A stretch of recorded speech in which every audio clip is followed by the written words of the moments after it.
రంగారెడ్డి జిల్లాలో SC cell Congress ను మరింత ప్రతిష్టవంతంగా తిరుగులేని శక్తిగా తీర్చిదిద్దేందుకు తన వంతు కృషి చేస్తానని నూతన చైర్మన్ బాలాపూర్ కు చెందిన గ్యారకారి శ్రీధర్ ప్రకటించారు. రాష్ట్ర చైర్మన్ డాక్టర్ కవ్వంపల్లి సత్యనారాయణ, ముఖ్యమంత్రి రేవంత్ రెడ్డి, మహేష్ కుమార్ గౌడ్, మహేశ్వరం కాంగ్రెస్ ఇన్ఛార్జి కేఎల్ఆర్ తో సమన్వయం చేసుకుని ముందుకు సాగుతానని చెప్పారు. ఇప్పుడు మనం రంగారెడ్డి జిల్లా కాంగ్రెస్ ఎస్సీసీఎల్ కార్యాలయం వద్ద ఉన్నాము. ప్రత్యేకించి ఇటీవల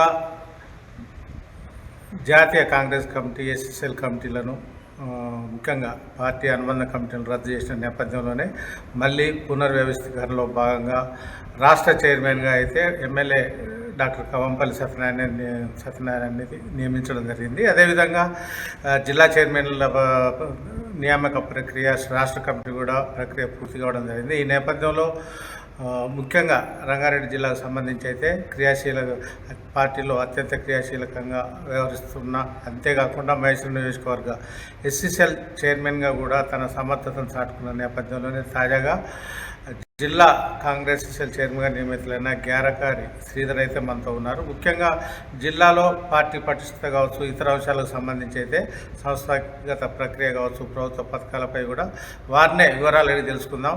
శ్రీధర్ గారు చెప్పండి, మీరు చైర్మన్ అయిన నేపథ్యంలో. నమస్కారం అన్నగారు.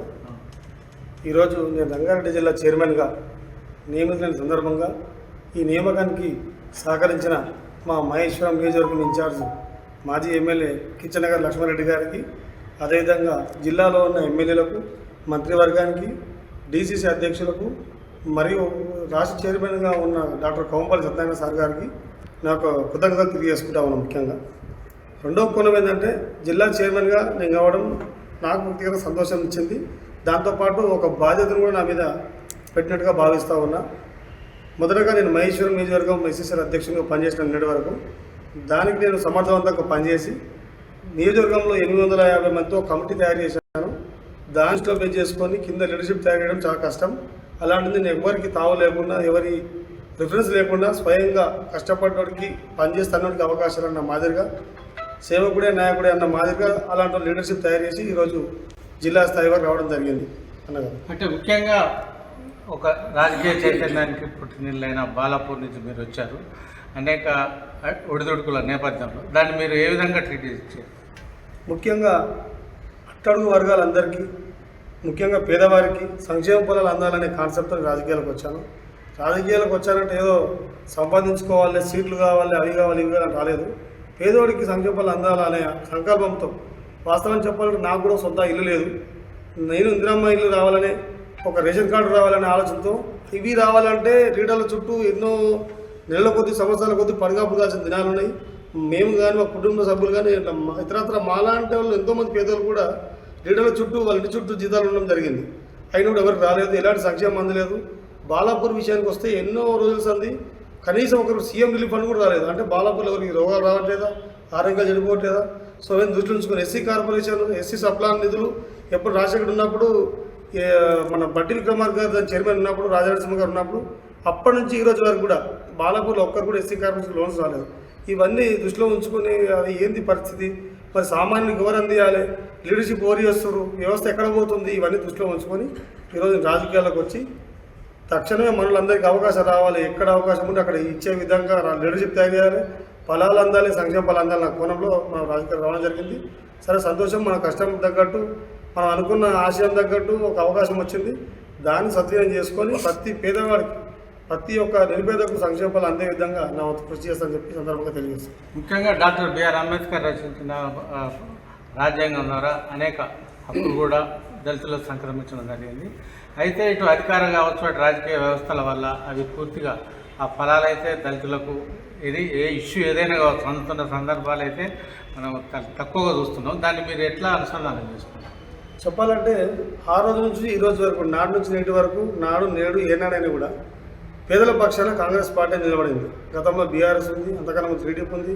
ఏ పార్టీలు వచ్చినా కూడా పేదవానికి ఏం చేయలేదు. మీరు ఒకసారి గ్రామాల్లో పరిశీలిస్తే ఇందిరా మిల్లు అప్పుడు రాజశేఖర్ ఉన్నప్పుడు వచ్చిన ఇండ్లే, మళ్ళీ ఇప్పుడు కాంగ్రెస్ వచ్చినాకనే మళ్ళీ ఇప్పుడు డబుల్ ఇందిరా మిల్లు వచ్చినాయి.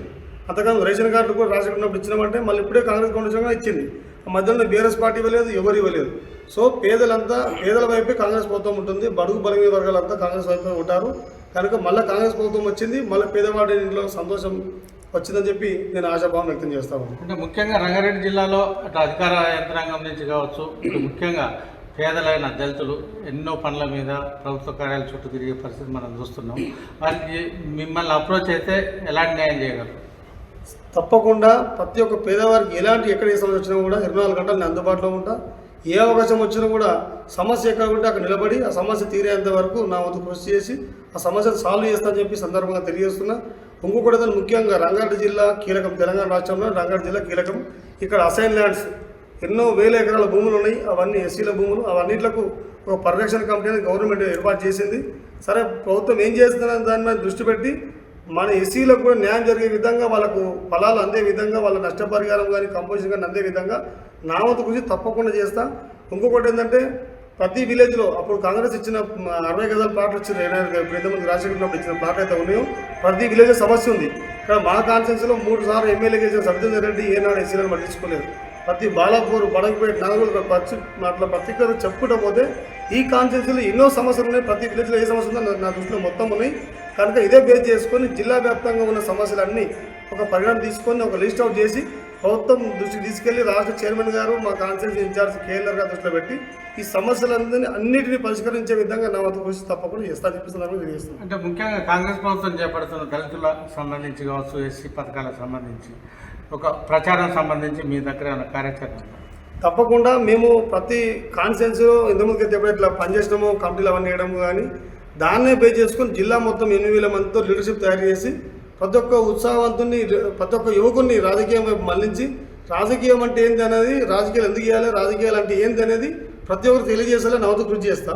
ఒకటి రెండో విషయం ఏంటంటే యువకుల్ని మొత్తం ఎస్సీలను అసలు రాజకీయాలు దూరం పెట్టి ఎవరో అనామకులు చదువురాని పెద్ద మనుషులు కొందరు పెట్టుకొని వాళ్ళకి అవకాశం వస్తే వాళ్ళకే కల్పించి వాళ్ళ కింద తొత్తులుగా మెదగడానికి అలాంటి వాళ్ళకి అవకాశం ఇస్తారు. అవన్నీ ఒక అంత చీపురుగడతో జరిపేసి కూకరి వేలతో పెగిలించి అవన్నీ జరిపేసి మంచి చైతన్యం ఉన్న విద్యావంతున్న యువకులందరికీ అవకాశం వచ్చే విధంగా రాష్ట్ర నాయకత్వంలో పనిచేస్తుంది. దానికి అనుకునే విధంగా రాబోయే తరాలు రాహుల్ గాంధీ ప్రధానమంత్రికి కావాలని కళ్ళగా ఏదైతే అంటా ఉన్నామో ఆ మానీయుల కుటుంబం నుంచి వచ్చిన వాళ్ళు కంపల్సరిగా మేమందరం ఆయనకుండి కాంగ్రెస్ పార్టీ అంటే నడుస్తామని చెప్పి తెలియజేస్తున్నాం. అంటే ముఖ్యంగా రంగారెడ్డి జిల్లాలో ఎస్సీసీఎల్ కాంగ్రెస్ సంబంధించి సంస్థాగత నిర్మాణం ఎలా చేస్తారు, అదేవిధంగా కమిటీ పూర్తి స్థాయిలో ఎప్పుడు వస్తుంది? రంగారెడ్డి జిల్లాలో నూతన కమిటీల ప్రారంభం స్టార్ట్ అయిపోయింది. ఆయా కాన్స్టిట్యున్సీలో ఎమ్మెల్యే లేదా మా కాంగ్రెస్ పార్టీ ఓడిపోయిన అభ్యర్థి ఎవరైతే ఉన్నారో ఇన్ఛార్జ్గా వేరేస్తున్నారో వాళ్ళ సహకారంతో అక్కడ ఉన్న చైతన్యవంతుల యువకులను పరిగణన తీసుకొని చూద్దా చెప్పకుండా మంచి కమిటీ తయారు చేసి జిల్లాలో పెద్ద లెవెల్ ఒక మీటింగ్ పెడతామని చెప్పి దానికి మొత్తం మా కేఎల్ఆర్ గారు పూర్తి సహకారం అందిస్తారని చెప్పి సందర్భంగా తెలియజేస్తాము. అంటే ముఖ్యంగా మీ సొంత నియోజకవర్గం మహేశ్వరం నియోజకవర్గానికి సంబంధించి అయితే ఇన్ఛార్జ్ కేఎల్ఆర్ గురించి మీరు ఏం చెప్పదచ్చు? కేఎల్ఆర్ గారు చెప్పాలంటే ఆయన కులం, ప్రాంతం, మతం భేదం లేదు. సమస్య ఏముందయ్యా ఒకసారి మీరు ఆయన దగ్గరికి కార్యాలయం కూడా కార్యాలయం వెళ్తే ఒకసారి మీరు చూస్తే నిజంగా సినిమాల్లో చూసినట్టుగా ఉంటుంది. సినిమాల్లో ఒకరోజు సీఎం ఇట్లా అనంగాలు ఎప్పుడే పని ఏ టైప్ అవుతుందో ఆ టైప్గా చెప్పాలంటే నిరుపేదను 100 రూపాయలు జోలో పెట్టుకొని నేను మహేశ్వరం కాన్స్టిట్యూన్సీ చైర్మన్గా నాకు అవకాశం కల్పించారు కేఎల్ఆర్ గారు. లేకపోతే నేను అసలు జీవితంలో నేను కాకపోయేటాను. అలాంటి మహోత్తరమైన నాయకుడు అంతర్జాతీయ స్థాయిలో ఆలోచించే విధానం ఉంది కాబట్టి నేను మహేశ్వరం నియోజకవర్గానికి చైర్మన్ అయినాను. ఆయన సహకారంతో జిల్లా చైర్మన్ అయినాను. నాకు ఎలాంటి ఆస్తులు ఇలా జిల్లా చైర్మన్ కావాలంటే ఎన్నో రకాల ఆస్తులకు అవకాశం వస్తాయి. అలాంటి నిరుపేదను, నాకు సొంత ఇల్లు లేదు. అలా నిరుపేదకు ఇలా జిల్లా స్థాయి అవకాశం వచ్చిందంటే అదంతా పూర్తిగా అది అంకితం అంతా కేఎల్ఆర్ గారికి నేను తెలియజేస్తా ఉన్నా. ఇంకొకటి ఏంటంటే కేఎల్ఆర్తో ఆయన పాటు తిరిగేటప్పుడు అంతా ఎస్సీ, ఎస్టీ, బీసీలే ఉంటారు. ఒకసారి మీరు గమనించండి, అందరికీ అట్టడుగు వర్గాలు అందరికీ అవకాశాలు. కేఎల్ఆర్ దగ్గర పనిచేసే వాళ్ళంతా నియోజకవర్గంలో పనిచేసే కాంగ్రెస్ కార్యకర్తలు అంతా స్ట్రాంగ్గా పనిచేసే వాళ్ళంటే అంతా ఎస్సీలు, ఎస్టీలు, బీసీలకి అవకాశాలు కేఎల్ఆర్ కల్పిస్తారు. ఎందుకంటే పేదవారికి రాజకీయ అవకాశాలు కల్పించాలి, ఒక చైతన్యవంతుల యువకులు రాజకీయంగా మేలుకోల్పాలనే ఉద్దేశంతో ఆయన ఎప్పుడు నా దృష్టిలో అయితే ఒక ఎమ్మెల్యేలాగా నాకు ఎప్పుడు కనిపించలేదు, ఒక సార్ లాగా కనిపిస్తాడు. ఒక సార్ స్టూడెంట్కి ఏ విధంగా అయితే మోటివేషన్ చేస్తాడో, తన సొంత పిల్లలకి ఏ విధంగా ఆయన చేయాలనుకుంటాడో సార్ ఒక ప్రొఫెసర్ స్టూడెంట్ కూడా అదే విధంగా చేయాలనే సంకల్పం ఉంటుంది. అదే కోణంలో కేఎల్ఆర్ కూడా ప్రతి ఒక్క కార్యకర్తను నా స్టూడెంట్గా తీసుకొని నా స్టూడెంట్ నా కొడుకుని ఏ విధంగా అయితే రాజకీయంగా ఎదిగించాలనుకుంటాడో అదే విధంగా పనిచేస్తా ఉన్నాడు. కాబట్టి అట్లా అవకాశం కల్పించింది మిగతా వాళ్ళు ఎవరు కూడా మా కాన్స్టిట్యూన్సీ ఎంతవరకు కోర్టు చేయలేదు. ఎక్కడ ఉన్నోళ్ళు అక్కడనే 20 ఏళ్ళు 30 ఏళ్ళు ఒక దగ్గర దాసం అయిపోయారు. మొత్తం ఇట్లా తొక్కి పిలిచి ఆ చెప్పుకొని ఏమంటారు అట్టడుగు మొత్తం తొక్కేసారు. అలాంటి అవకాశాలు లేకుండా కేఎల్ఆర్ గారు ప్రతి ఒక్కరికి అవకాశాలు. నేను దానికి ఎగ్జాంపుల్ నేనే. నన్ను ఈ స్థాయికి తీసుకొచ్చినట్టే కేఎల్ఆర్ గారు. ఇట్లా నాలాంటి యువకులకు పేదవారికి అవకాశం వచ్చే విధంగా ఇంకోటి కేఎల్ఆర్ గారు ఎక్కడ ఏ కాన్సెన్స్ పోయినా కూడా ఒక 5 మందిని జీరోలో అంటే అత్యంత పేదలను తీసుకొచ్చి పెద్ద లీడర్గా చేసే లక్షణం ఆయనకు ఒకటి ఉన్నది. అందులో భాగంగా నేను నాకు అదృష్టవశాత్తు నా అదృష్టం నాకు దక్కింది. కాబట్టి రంగారెడ్డి జిల్లా చైర్మన్గా అవకాశం దక్కించినందుకు కేఎల్ఆర్ గారు ప్రత్యేకంగా శిరస్సు మంచి నమస్కారం తెలియజేసుకుంటా ఉన్నాను. అంటే చివరగా రంగారెడ్డి జిల్లాలో మీరు ఎస్సీసీఎల్ కాంగ్రెస్ చైర్మన్ అయిన సందర్భంలో అది కూడా తక్కువ వయసులో అనుకోవచ్చు. మనం గతంలో ఉన్న వాళ్ళంతా 60+ వాళ్ళే. మీరు నేను చూసిన వాళ్ళు కూడా చాలా చిన్న వయసు అని చెప్పవచ్చు. ఈ సందర్భంగా మీరు జిల్లాలో ఉన్న ఎస్సీసీఎల్ కాంగ్రెస్ క్యాడర్ కావచ్చు, అదేవిధంగా మొత్తం దళిత సమాజానికి రంగారెడ్డి జిల్లాలో మీరు ఏం చెప్పదలుచుకుంటారు? ముఖ్యంగా దళిత సమాజాన్ని ఒకటే కోరుతా ఉన్నా, అందరూ ఎక్కడున్నో ఒక దగ్గర పీడితులుగా ఒకప్పుడు మేమంతా బాయిల దగ్గర జీతగాలమండి, ఇప్పుడు రాజకీయ జీతగాలంగా తయారైపోయినాం. అంటే తయారు చేసే వ్యవస్థ మొత్తం అట్లా అగ్రవర్ణాలు అందరూ. కనుక అవన్నీ దృష్టిలో ఉంచుకొని మనం ఎటువైపు పోతే రాజకీయాలు చేస్తే మనము రాజకీయంగా ఎదగగలుగుతాము, రాజకీయ అవకాశాలు వస్తాయి. అసలు రాజకీయాలు ఎందుకు చేస్తున్నామని ఫస్ట్ వారికి క్వశ్చన్ వేసుకోవాలి. ఒకటి.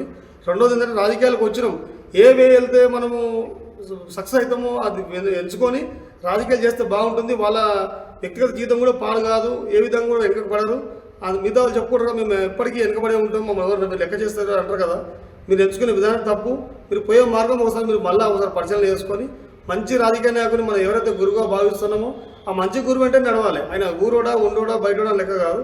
పనిచేసి సమర్థవంతంగా నాయకుడు కులాలు మతాలు అని చూడకుండా ఎవరైతే భవిష్యత్తులో రాజకీయంగా ఎదగడానికి అవకాశాలు కల్పిస్తారో అలాంటి నాయకత్వం మనం పనిచేస్తే బాగుంటుందని చెప్పి ఈ సందర్భంగా జిల్లా నాయకత్వానికి ఎస్సీసీఎల్కు దళిత నాయకులకు పిలిపిస్తున్నాం. ధన్యవాదాలు గారు శ్రీధర్ గారు. ముఖ్యంగా రాష్ట్రంలో అది కాంగ్రెస్ ప్రభుత్వం రేవంత్ రెడ్డి నాయకత్వంలో అధికారంలో వచ్చిన నేపథ్యంలో ఎట్లా ఉంది రేవంత్ రెడ్డి పనితీరు? రేవంత్ రెడ్డి పనితీరు చాలా హుషారుగా ముందలుకోతా ఉన్నది. సరే, కాంగ్రెస్కు బీఆర్ఎస్ గతంలో ఉన్న బీఆర్ఎస్ పార్టీకి వ్యత్యాసం ఏంటంటే బీఆర్ఎస్ వాళ్ళు ఎగ్జాంపుల్ చెప్పాలంటే కంటివేలుగా అనే ఒక పథకం తెచ్చారు. ఆ కంటివేలుగు పథకం అంటే ఒక కండద్దాలు కనీసం ఒక 700 రూపాయలు అయింది. 700 రూపాయలు కండద్దాలు ఇచ్చి వాళ్ళు కనీసం ₹1 కోట్ల రూపాయలు నిధులు పెట్టి ఓటింగ్లు పెట్టి ప్రచారం చేసుకున్నారు. అది కండద్దాలు అనేది ఒక మాసం ఏమంటారంటే ఒక వానాకాలం సరిగ్గా పెట్టే విధంగా 4 నెలలు ఆ విధంగా ఉంటుంది. అదే రేషన్ కార్డు అనేది ఒక తరం మొత్తం పనిచేస్తుంది. కానీ మేము ఎక్కడ ప్రచారం చేసుకోం. మేము 90 రూపాయలు ఖర్చు పెడితే 10 రూపాయలు ప్రచారం చేసుకుంటాం. అది కాంగ్రెస్ పార్టీ సిద్ధాంతం. ప్రజాధనం దుర్వినియోగం చేయొద్దనే కోణంలో ఇట్లా కాంగ్రెస్ పార్టీ చేస్తుంది. ఇతరత్ర పార్టీలు ఏం చేస్తాయంటే 10 రూపాయలు ఖర్చు పెట్టి 90 రూపాయలు ప్రచారం చేసుకుంటాయి. కాంగ్రెస్ పార్టీ మాత్రం 90 రూపాయలు ఖర్చు పెట్టి 10 రూపాయల ప్రచారం మాత్రమే చేసుకుంటాయి. అది మా కాంగ్రెస్ పార్టీ సిద్ధాంతం. ఒకటి. రెండోది, రేవంత్ రెడ్డి గారు ఎంత పాలన సౌలభ్యంగా చేస్తూ ఉన్నారంటే ఒక యువకుల్లా ఇంతకుముందు ఏదో వృద్ధులు వచ్చి కూర్చోవడం పోవడం ఆ విధంగా కాకుండా ఎప్పుడు అందుబాటులో ఉండి ప్రజానాయకుడిగా అందుబాటులో ఉండి ప్రజాప్రభుత్వం ప్రజల కోసం నిత్యం అందరికీ అందుబాటులో ఉండి అన్ని రకాల పథకాలు పేదవాడికి ఏ విధంగా పథకాలు ఇస్తే బాగుంటుందో ఆ విధంగా పనిచేస్తూ ఉన్నాడు. 6 గ్యారెంటీలు ఏవైతే ఉన్నాయో కనీసం ఒక పేదవాడికి ఒక ఉచిత బస్సు ప్రయాణం అనేది పెట్టిన మహిళా జ్యోతి అనేది ఒక బస్సు ఇక్కడ లోకల్ స్థానికంగా డిఆర్డీఓలో కానీ జీహెచ్ఎంసీ మున్సిపాల్లో జాబ్ చేస్తారు స్థానికులు. నెలకు ఖర్చులు కనీసం ఒక 6,000 రూపాయలు ఛార్జీలు అవుతాయి. అవి ఒక 6,000 రూపాయలు మిగులుతున్నాయి. గ్యాస్ ధర ఒక 500 రూపాయలు అకౌంట్లో పడుతున్నాయి. అవి ఒక 500 రూపాయలు. సో ఇది చెప్పుకుంటూ పోతే కరెంటు బిల్లు నెలకు ఒక 1000 నుంచి 1500. అట్లా సన్న బియ్యం ప్రతి ఇంట్లో నెలకు ఒక 50 కిలో లేదా 30 కిలో బియ్యం సన్న బియ్యం అవుతాయి. రేషన్ కార్డు మీద మంచి సూపర్ క్వాలిటీ బియ్యము రైతులు పండించే ఏ విధంగా ఉంటే ఆ విధంగా ఉన్న బియ్యం ఇవన్నీ ఇస్తున్నాం. కాబట్టి ఇవి ఒక కుటుంబానికి సుమారుగా 10,000 రూపాయల లాభం చేకూరుతుంది. ఇది కాంగ్రెస్ పార్టీ తెచ్చిన సిద్ధాంతాలు. కాంగ్రెస్ పార్టీ తెచ్చే సంక్షేమ ఫలాలు పేదవారికి అందే విధంగా ఉన్నాయి. అంటే ముఖ్యంగా మనం టీపీసీసీ అధ్యక్షుడు యంగ్ డైనమిక్ అనుకోవచ్చు, డైనమిక్ పీసీసీ అధ్యక్షుడు అనుకోవచ్చా? తప్పకుండా.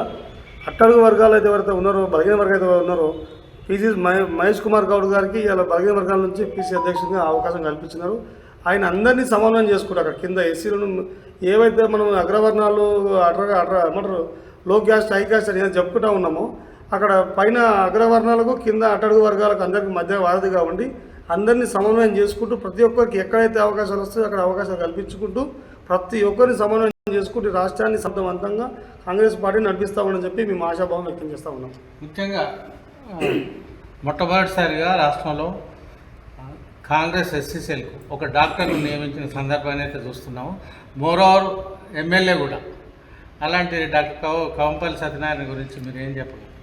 ముఖ్యంగా డాక్టర్ సాబ్ గురించి చెప్పాలంటే గతంలో పనిచేసిన చైర్మన్లు ఎవరైతే ఉన్నారో పనిచేసారు, చాలా సంతోషంగా పనిచేశారు, హార్డ్ వర్క్ చేశారు. దాన్ని ఇప్పుడు ఎస్సీసీఎల్ అనేది కొంచెం ఎస్సీసీఎల్ అనేది ఒక చిన్న చూపుగా మారింది. దానికి వన్నె తేవడానికి ఇప్పుడు రాష్ట్ర ప్రభుత్వం మన జాతీయ నాయకత్వం ఆలోచన చేసి ఒక ఎమ్మెల్యేగా ఉంటే ఎమ్మెల్యే ఉన్న నాయకుడిని చైర్మన్గా పెడితే సమర్థవంతంగా నడుస్తుంది. ఆ అనుబంధ సంఘాలకు మరింత బలం చేకూరుతున్న కోణంలో ఒక ఎమ్మెల్యేని తెచ్చి వీళ్ళు చైర్మన్గా పెట్టారు. అందులో మా కవంపల్లి సత్యనారాయణ సార్ గారు డాక్టర్ సాబ్ అలాంటిది మా ఎస్సీ కమ్యూనిటీకి మొత్తం వైద్యం చేయాలని చెప్పి చాలా ఆరోగ్యం వెనుకబడింది. ఆయన వైద్యం చేసి ఆరోగ్యంగా ఉంచి నాలాంటి సమర్థవంతమైన యువకుల్ని మంచి పట్టాలు ఎక్కించి రేపు రాబోయే తరాలకు అట్టడుగు వర్గాలందరికీ రాజ్యాధికారం దిశగా అడుగు లేపిస్తుందని చెప్పి నేను ఆశాభావం వ్యక్తం చేస్తా ఉన్నాను. ముఖ్యంగా 2 తెలుగు రాష్ట్రాల్లో హాట్ టాపిక్ ఏంటంటే ఫ్యూచర్ సిటీ. అది ముఖ్యంగా హైదరాబాద్ 4 మూలలు, అటు హైటెక్ సిటీ కావచ్చు, ఇటు విజయవాడ రోడ్డు కావచ్చు, ఇట్లా అయితే ఇటు శ్రీశైలం రోడ్డు. అయితే ఈ నేపథ్యంలో ఇక్కడ మనకు ఫ్యూచర్ సిటీ సీఎం ప్రిస్టేజియస్గా తీసుకున్నారు కదా. అయితే ఫ్యూచర్ సిటీకి మీ సొంత కాన్స్టిట్యున్సీ మహేశ్వరంకు లింక్ ఉంది. అంటే దీని గురించి ఈ నేపథ్యంలో అటు కేఎల్ఆర్ పాత్ర గురించి కాబట్టి సీఎం పాత్ర గురించి మీరు ఏం చెప్పగలరు? చెప్పాలంటే గతంలో ఎంతోమంది సీఎంలు అయ్యారు. ఎక్కడ ప్రాంతం నుంచి ప్రాంతం అయ్యే వాళ్ళ జన్మస్థలం ఉందో అక్కడ వాళ్ళు పూర్తిగా అభివృద్ధి చేసుకున్నారు. అందులో కోణంలో మాకు హైదరాబాద్ చుట్టూ తెలంగాణ వ్యాప్తంగా సౌత్ భాగాన్ని నిర్వీర్యం చేశారు. చుట్టూ డెవలప్ అయిపోయింది. కానీ మా సైడు అక్కడ చంద్రగుట్ట దాటిందంటే పాడిచేరు, ఇక్కడ మహేశ్వరం ఇబ్రాహీపట్నం దాటిందంటే అక్కడ ఆడికి డెవలప్మెంట్ అయిపోయింది. అక్కడ పూర్తి గ్రామీణ వాతావరణం, హైదరాబాద్కి ఆనుకొని ఉన్నప్పుడు ఇంకా గ్రామీణ వాతావరణం ఉంది. దాన్ని దృష్టిలో ఉంచుకొని ఇక్కడ సౌత్ భాగం నుంచి మహబూబ్నగర్ నుంచి జన్మస్థలం కొండరెడ్డిపల్లి నుంచి వచ్చిన ముఖ్యమంత్రి గారు ఇక్కడ రేపు మహర్దశ రాబోతుందని చెప్పి సంతోషం వ్యక్తం చేస్తూ ఉన్నాం. అందులో భాగంగా ఫ్యూచర్ సిటీ మా కాన్స్టిట్యున్సీ మహేశ్వరం రావడం, రేవంత్ రెడ్డి గారి వెళ్ళే నియోజకవర్గం సొంతూరుకు వెళ్ళే దారి కాబట్టి ఇంకా మరింత డెవలప్ అయిందని ఆశాభావం వ్యక్తం చేస్తూ ఉన్నాం. అయిపోయినాయి సరిపోవట్లేదు కాబట్టి ఫ్యూచర్ సిటీ అనేది కొత్త పట్టణం తయారవుతుంది. ఆ కొత్త పట్టణం దిక్కలు ఇక్కడ అంతా కొత్త వెలుగులు జరిగిందిగా ఉండే విధంగా ప్రణాళికలు చేస్తూ కాంగ్రెస్ ప్రభుత్వం డెవలప్మెంట్ తెచ్చి అన్ని గ్రామాలను అభివృద్ధి చేస్తుండు. అందులో భాగంగా మా మున్సిపాలిటీలు కూడా గ్రామాలు కూడా అభివృద్ధిలో పరుగులు పెడతా ఉన్నాయి. ధన్యవాదాలు శ్రీధర్ గారు. Thank you.